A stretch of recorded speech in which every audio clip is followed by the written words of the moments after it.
쉬지 마세요. 네, 조금만 쉬는 것도 안 되고 지금 이것도 하지 마세요. 지금 가서 바로 계속 하세요. 아니 선 넘지 마라. 많이 들어보셨나요? 그런 말. 예. 아, 예. 하나 둘 셋 넷 다섯 여섯 병 자기야 나 술 많이 늘었지 사건의 집땡 막걸리.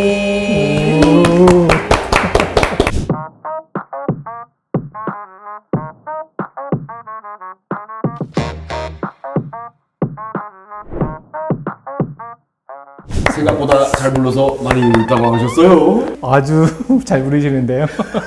감사합니다. 네, 안녕하세요. 오늘 사이언스 뮤직 진행을 맡은 개그맨 정찬미입니다. 여러분 많이 당황하셨어요? 오늘 주제가 또 노래인 만큼 아내와 같이 커버했던 사건의 집땡 막걸리로 오프닝을 한번 열어봤습니다. 오늘 이 스튜디오에 또 새롭게 찾아주신 손님분들이 계십니다. 오늘 사이언스 뮤직 찾아주신 두 분 인사 부탁드리겠습니다. 안녕하세요. 저는 연구자이자 과학 커뮤니케이터로 활동 중인 김태훈입니다. 안녕하세요. 네, 안녕하세요. 저는 한국항공우주연구원 발사체 연구소에서 근무하고 있는 한명민이라고 합니다. 반갑습니다. 네, 반갑습니다. 네, 반갑습니다. 아니 얼마 전에 안 그래도 정말 이 대한민국의 슈퍼스타 중 초초초 슈퍼스타 누리호가 3차 발사에 성공했다는 소식을 들었잖아요. 네. 축하합니다. 예. 너무 감사하고요. 한국형 발사체 누리호 3차 발사가 성공했습니다. 우리나라 우주 탐사의 시작점을 알리는 거고요. 우리가 원했던 궤도에 정확하게 안착이 됐고, 누리호 3차 발사의 주 탑대위성, 지금 차세대 그 소형위성 2호가 운영하기 전에 준비 운동을 아주 지금 잘하고 있거든요. 그래서 매우 뿌듯합니다. 그 발사하는 것도 너무 잘 봤고요. 여기 약간 비하인드 스토리 하나 있는데, 그래요? 네, 제가 사실 이제 누리호 3차 발사 1회 그 용산 대통령실에서 그 사회를 맡아서 발사하는 행사를 진행을 했었는데, 네. 근데 그날 연기가 됐습니다. 네. 그래가지고 이제 근데 다음 날 바로 발사할지 아닐지를 그 전날 알 수가 없는 상황이어서 저는 이제 다음 날에 이제 유튜브와 TV로 발사하는 거를 네, 열심히 지켜봤고 성공 너무 축하드립니다. 감사합니다. 저도 마음이 감사합니다. 벅차더라고요. 네. 그래서 오늘 김태훈 커뮤니케이션님 오늘 어떤 그 얘기를 좀 들려주실 건가요? 누리호를 만들어주신 박사님과 또 함께 하다 보니까 오늘 저희가 나눌 얘기는 어떤 우주의 개척자들에 대한 얘기를 해보려고 합니다. 우주의 개척자들 그게 네. 누군가요? K 우주의 개척자들에는 물론 엄청 많은 분들이 또 계시기는 하지만 또 오늘 다뤄볼 분은 이제 가수 유나 씨 그리고 또 누리호와 관련된 박사님 이렇게 두 분을 다뤄보면 되지 않을까 싶습니다. 네. 오늘의 사이언스 뮤직 사건의 지평선입니다.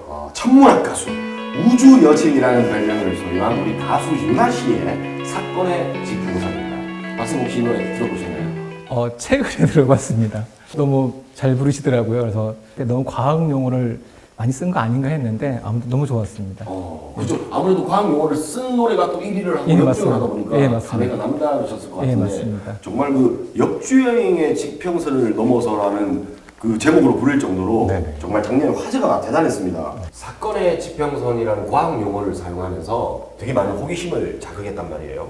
이 노래 속의 숨은 과학 이야기 한번 나눠보도록 하겠습니다. 태훈 씨, 이 사건의 지평선 어떤 내용인가요? 작년 역주행에 성공한 가수 윤하의 자작곡 사건의 지평선은 과학 용어와 음악이라는 색다른 조합으로 주목을 받은 노래입니다. 사건의 지평선 가사 속에서는 연인 간의 만남과 이별을 블랙홀의 경계인 사건의 지평선으로 묘사하고 있는데요. 노래 제목 역시 관찰자와 상호작용할 수 없는 블랙홀의 시공간 경계면을 일컫는 물리학 용어로 특정 지점에서 일어난 사건이 오랜 시간이 지나도 영역 밖의 관찰자에게 아무런 영향을 미치지 못하는 시공간의 경계를 말합니다. 아름다운 선율 속에 담긴 천문학의 신비롭고도 아름다운 현상 이야기, 사건의 지평선 뒤에 숨은 진짜 우주를 오늘 함께 만나보겠습니다. 사건의 지평선, 저도 우주과학을 하다 보니까 많이 들었던 과학 용어인데요. 블랙홀과 블랙홀 아닌 경계면, 그러니까 일반 상대성 이론에서 그 너머 관찰자가 그 상호작용할 수 없는 시공간 경계면이라는 거거든요. 사건의 지평선이라는 단어는 사실 조금 쉽지 않을 수도 있는 과학 용어인데요. 박사님이 말씀해 주신 것처럼 일종의 경계를 얘기하는데, 블랙홀이 중력이 엄청나게 크다 보니까 주변의 것들을 많이 빨아들이거든요. 중력이 있는 곳과 멀어지면 그 힘이 점점 더 약해지니까 이제 광속으로 탈출할 수 있는 정도의 거리가 생깁니다. 그래서 사실상 블랙홀 자체의 크기는 0이지만 그 광속으로 지나가면 탈출할 수 있는 그 거리에서 관측되는 일종의 블랙홀의 그림자 같은 걸 사건의 지평선이라고 칭한다고 보시면 되고요. 그러니까 이 블랙홀의 경계면인 사건의 지평선에 이 이별의 어떤 선을 빗대어서 노래로 만드신 거예요. 네, 맞습니다. 네네네. 뭐 저희가 그런 말 하잖아요. 평소에 좀 이렇게 막 과하게 행동하면 선 넘지 마라. 저희 이제부터는 사건의 지평선 넘지 마라 이렇게 얘기해도 되겠네요. 네, 혹시 많이 들어보셨나요? 그런 말을. 예. 예. 네네네. 그래서 딱 그 비유가 상당히 적절한 것 같습니다. 네네네. 이 사건의 지평선 노래 가사에도 해석이 가능한 과학 사실이 있을까요? 네, 물론입니다. 가사 안에 엄청난 그 우주과학이 숨어 있습니다. 왜냐하면 유나님 또 명예 천문학자시기 때문에 그 안에 가사들을 보시면 전체적으로 그 서로 사랑하면서 만들었던 아름다웠던 추억들은 어떻게 보면 블랙홀 같은 곳에 이렇게 들어가서 소멸되는, 추억은 소멸된다고 볼 수도 있겠지만 사실은 어떤 그 둘의 각자의 공간 안에, 각자의 사건의 지평선 안에 계속해서 남아있을 것이라는 그런 비유적인 표현이 좀 많이 들어가 있고요.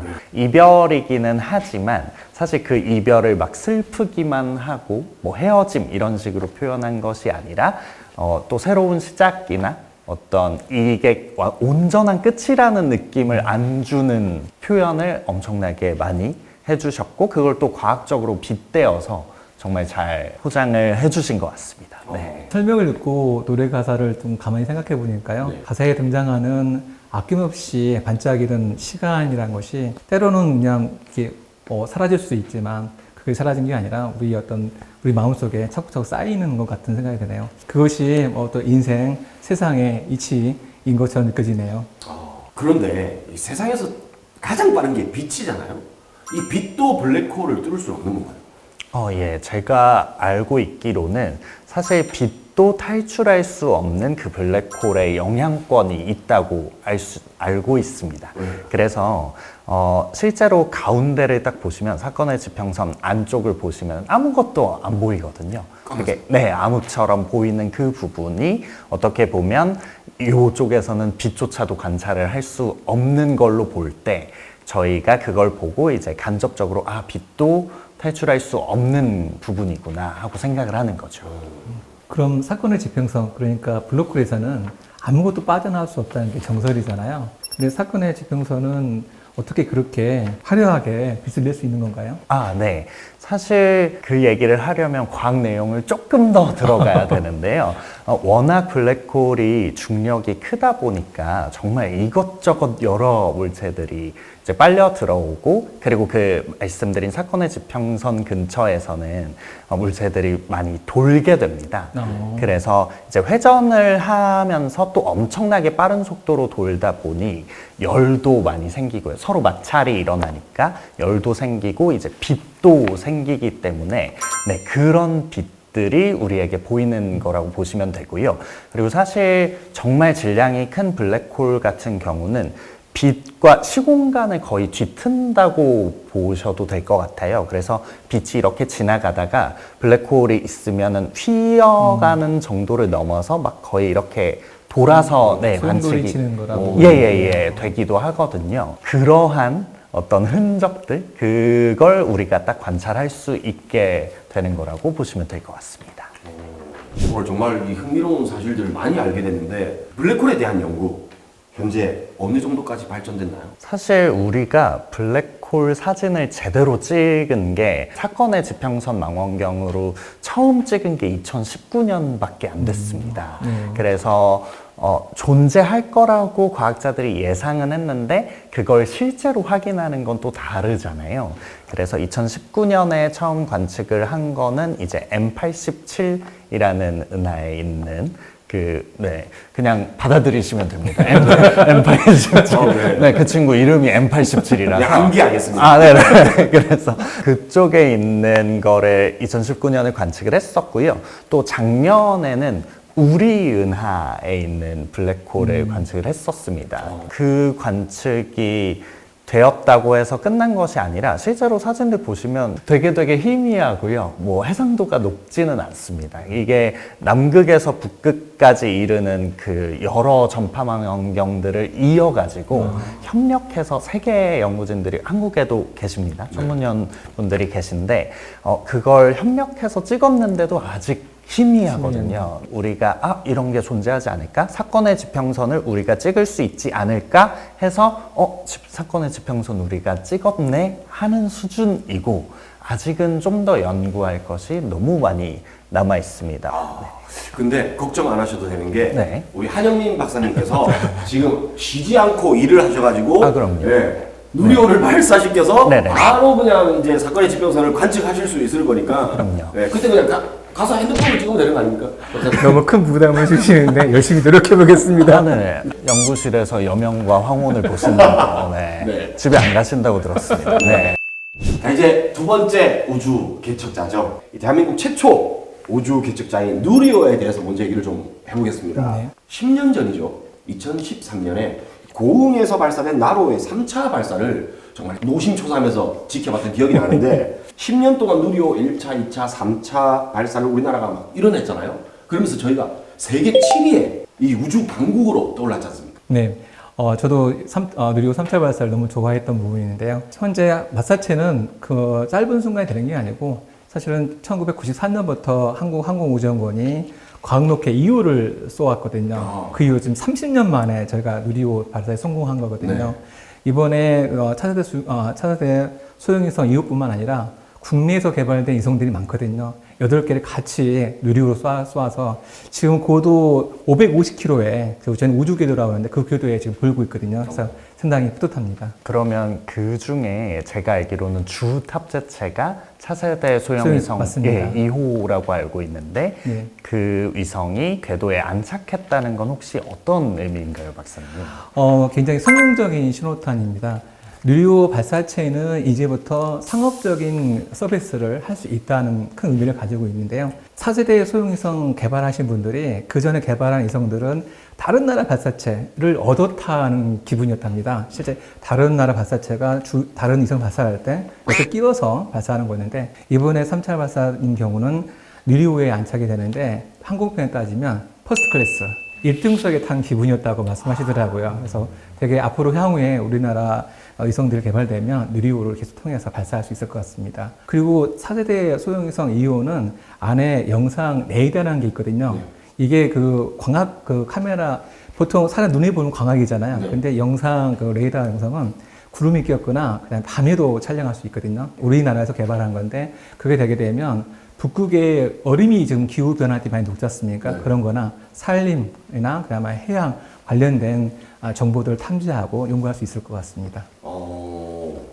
좀 갑자기 궁금하게 생겼는데 예. 누리호가 지금 벌써 3차 발사잖아요. 맞습니다. 근데 1차, 2차랑 이 3차가 뭐 다른 점이 있나요? 3차 발사인 경우는 실제 실용위성, 우리나라가 제작한 실용위성 8개를 실제 실어서 갔다는 게 큰 차이점이고요. 그다음에 발사도 약간 달랐습니다. 그 전에 같은 발사체나 같은 어떤 기술을 이용하지만 3차 발사인 경우는 저희가 위성에 투입하는 사출 방식이 좀 달랐거든요. 처음에 누리호가 발사되어서 차세대 소형위성은 가는 방향 쪽으로 우선 분리를 하고요. 나머지 큐브위성 7개를 반경 방향으로 시간당 20초 간격으로 서로 충돌하면 안 되잖아요. 20초 간격으로 이렇게 사출했습니다. 3차 발사 성공으로 누리호는 물건을 지상에서 우주로 보낼 수 있는 우주 택배를 성공적으로 임무를 마쳤고요. 발사체의 성능을 검증할 수 있는 기회가 됐습니다. 그리고 다음 1차, 2차 다른 점은 발사 시간인데요. 1차, 2차 때는 오후 4시경에 맞춰서 발사를 했는데 3차 발사인 경우는 24일에 발사하려다가 지상 컴퓨터 문제가 좀 있었거든요. 그래서 다음 날로 발사를 했는데 발사 시간은 오후 6시 23분으로 동일했습니다. 왜 그러냐면 이거는 차세대 중형 소형 위성 2호가 그 여명 항문 궤도에 잘 안착하기 위해서 발사 시간이 그 시간이 돼야 되거든요. 그래서 6시 24분에 발사하게 되었습니다. 근데 방금 어려운 단어가 나왔는데 예. 여명 항원 궤도가 뭡니까? 제가 조금 이제 딥하지 않게 설명을 드리자면 저도 딥하지 않게 들어가면 이제 네. 숙제에서 음료 같은 그런 느낌인데. 그럼요. 네. 그 숫자 있는 음료도 어떻게 보면 그 밤에서 아침으로 넘어가는 그걸 뜻한 표현이잖아요. 그런 것처럼 이제 태양이 있고 하면 우리가 빛을 받는 부분, 그러니까 전 지구적으로 보면은 빛을 받는 부분은 낮이고 빛을 받지 못하는 그림자가 생기는 부분은 밤이라고 이렇게 생각을 해볼 수 있을 텐데요. 그러면은 지구를 돌고 있는 물체가 빛을 받는 곳에 있을 수도 있고 받지 못하는 곳에 있을 수도 있잖아요. 근데 사실 그 경계가 있습니다. 밤에서 낮으로 넘어가는 그 시간 경계와 또 낮에서 밤으로 넘어가는 그 경계를 이제 여명 황혼이라고 할 수가 있는데요. 그걸 따라서 이제 위성이 돌 수 있게 만든 거죠. 그 설을 따라서? 네.